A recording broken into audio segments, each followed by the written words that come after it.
Are the association very different from one to another? What is specific about each of them, and do you have some examples in mind? Yeah, I think lots of transition groups develop their own way of doing things based on local culture, local place, on the group. So in some cities, for example, you might have a transition group which tries to act as a network for the whole city. And in some other places, you would just have little initiatives across the city who form a network. You know, it depends on who the people are.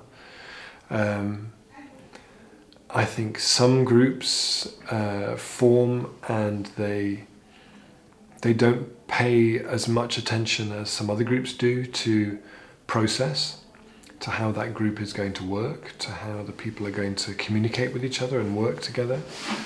And I think you can really see the difference when in the groups that have given some time to think about how they're going to work. I think as well some groups, I guess depending on the expertise and experience of the people who get involved, some groups are very, very ambitious.